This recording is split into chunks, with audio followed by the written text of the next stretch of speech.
Добро утро за оние кои што сега се вклучуваат утрински брифинг, редовен дневен брифинг за она што се случува на општествено-политичката сцена во Македонија. Може да наследите на slobodnpečat.mk и slobodna.tv. Јас сум Сашо Ордановски, со мене во студиото е колегата Дејан Андоновиќ, тоа значи дека следуваат минути за меѓународна политика.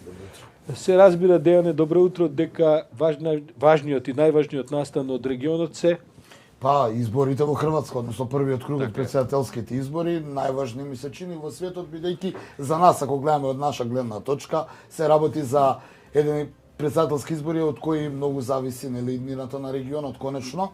Ако се земе во предвид дека вчерашните претседателски избори покажа на некој начин дека Хрватска оди полекано сигурно кон десно-центристичките и ултрадесничарските политички движења.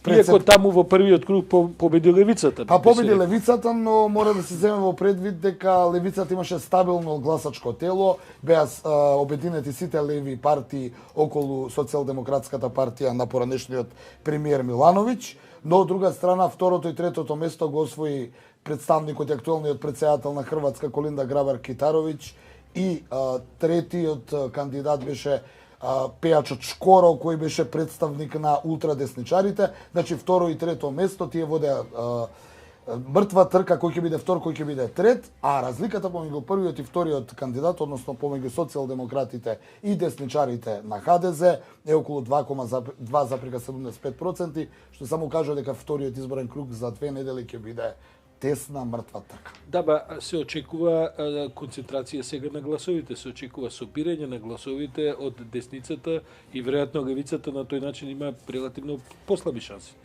Има, ако се земе предвид дека веднаш по изборите изјавата на Колинда Грабар-Китаровиќ беше дека сега во вториот изборен круг мораме сите да се обединиме, алудирајќи на сите десничарски партии, значи јасно е дека во вториот изборен круг ќе победи оној кандидат што ќе успее да ги анимира и да ги привлече гласачите и поддржувачите на трето пласираниот Мирослав Шкоро, но ако се земе во предвид дека тие се на некој начин ултрадесничари, дискутабилно е дали ќе дадат на десно-центристичката партија на ХДЗ гласови или можеби се кивни на десницата. Може и да бойкотираат. Да бойкотираат.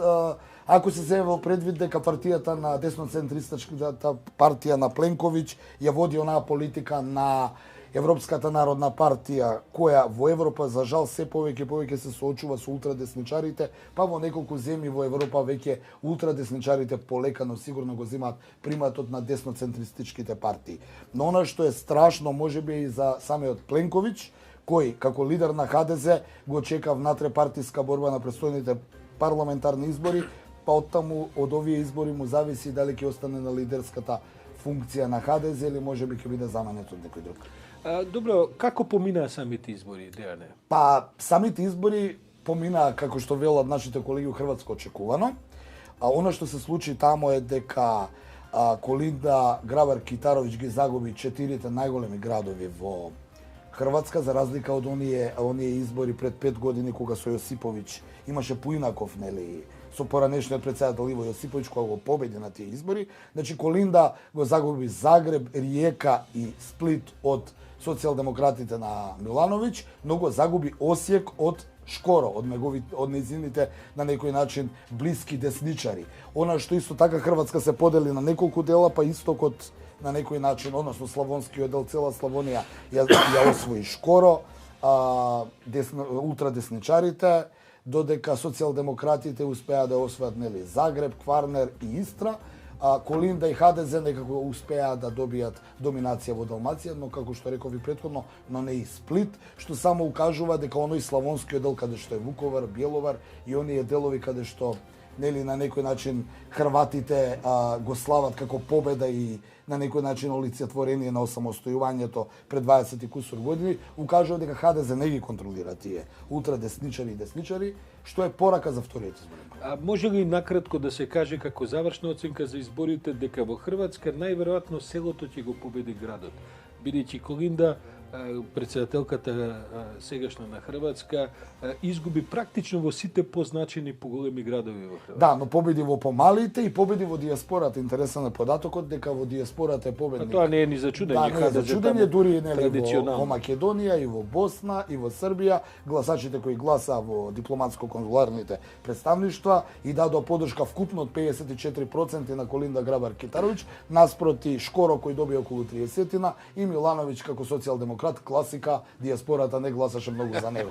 Но ќе видиме за 2 недели. Сашо, многу е важно дали ќе успеат да ги обединат десничарите, дали ќе ги обединат сите гласови за да ги победат левичарите и социјалдемократската партија. Изјавата на Колинда, ќе повторам, беше треба да се обединиме сите, додека Милановиќ рече ова не е војна, туку само изборен надпревар и затоа повика на некој начин на мирни избори, како да очекува дека нешто нема да биде така.